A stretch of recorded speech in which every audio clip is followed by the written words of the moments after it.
want you to just take a moment and appreciate this.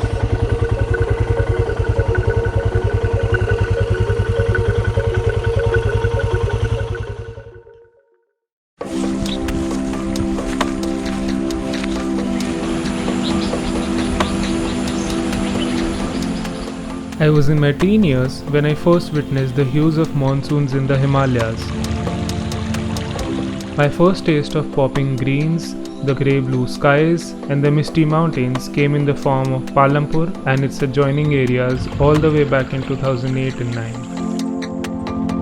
And while I was too young to do some exploring on my own then, I made it a point to come back someday and live amidst the rain-fed scenery of Kangra.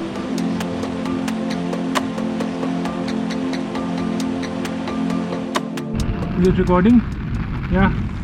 So as I'm standing here getting half drenched under an umbrella about 50 meters from my homestay, I wanted to take this chance of being under the crazy rains of Palampur and introducing you to this place. I was just working on my laptop and suddenly I heard the clouds rumbling and in no time a casual drizzle turned into a frantic thunderstorm here. This is a really remote part of Kangra. Well, not as remote for the people living here, but remote in terms of the tourism. Very less tourist here. It's in a remote village called Chalohi, which is in Panchrukhi, which is near Palampur. It's crazy beautiful. I mean, the greens have just popped up behind me, and yeah, I mean, this is why I wanted to come to this part of the country at this time of the year. Just wanted to introduce you to this beautiful village. Chalohi, a quaint village tucked away in the beautiful Kangra district. It's set right next to the more famous Andretta village, which is also famously known as the Artists' Colony. And while there is some amount of tourists in and around Andretta, especially during the season, Chalohi remains hidden from the eyes of the usual suspects. In fact, it is so concealed that even the locals situated a few kilometers away would not be able to guide you to it.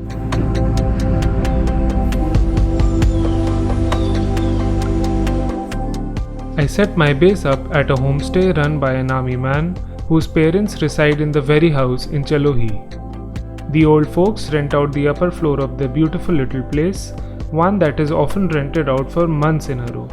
But it's not hard to see why.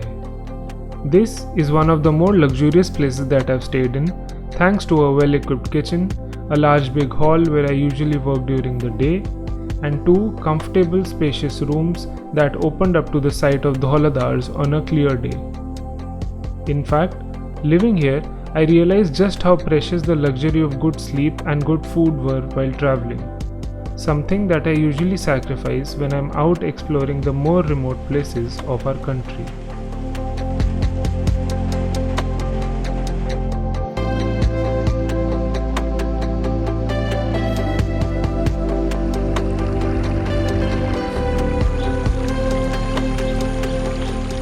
But it's not just the four walls and what's in them that is a privilege. It's the fact that the house is situated right next to Awa Khad. For those of you who don't know what a khad is, it's basically just a ravine flowing down the hills, and it's nice to sleep at night listening to the sound of the khad. The khad, without doubt, is a sight to behold, especially during the monsoon months, as this is the time when the water flow is rapid.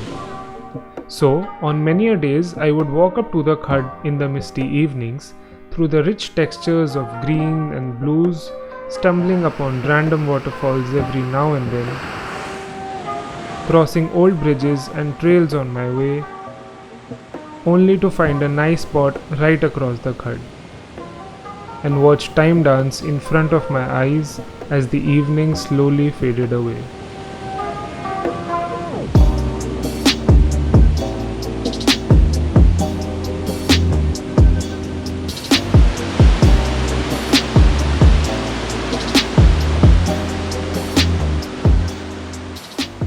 The people that inhabit this place are nothing like what you'll come across anywhere else.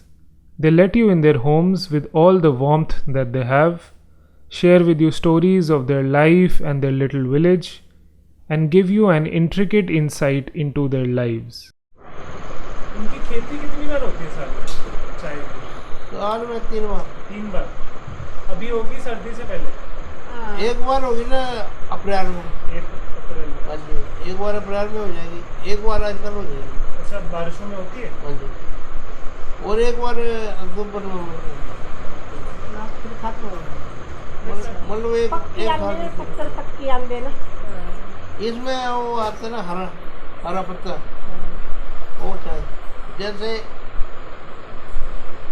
अनाज का तो बरसात में हरा हो ही जाएगा, अपने इसका बिल्कुल नाजुक पत्थर होगा, उसकी बनेगी चाहे वो जो बिल्कुल सख्त हो।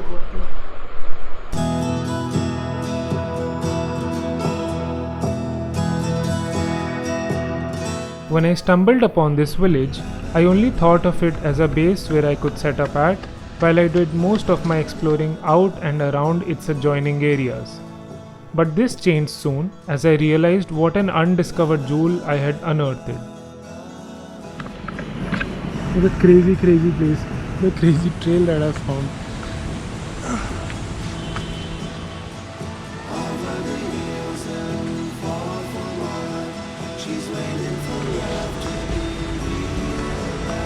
I don't know how many bugs I've been bitten by now.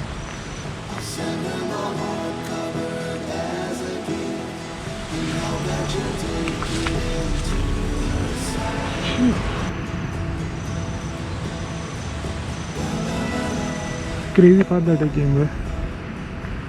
So many random trails leading to so many different lands. But this green pasture became one of my favorites over the days.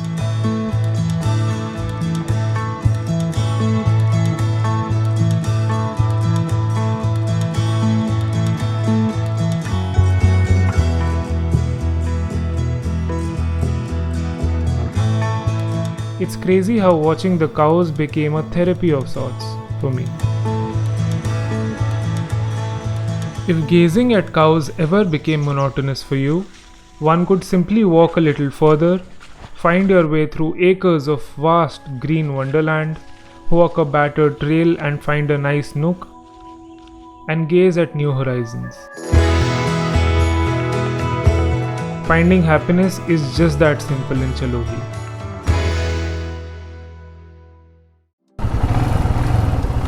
I started from Delhi under the scorching sun and the tormenting traffic. I found my way up the mountains in havoc-wrecking rain. And I finally reached the place I had been yearning to be in since the last so many years, especially at this time of the year. Everything about this journey was planned, yet almost nothing fell according to it.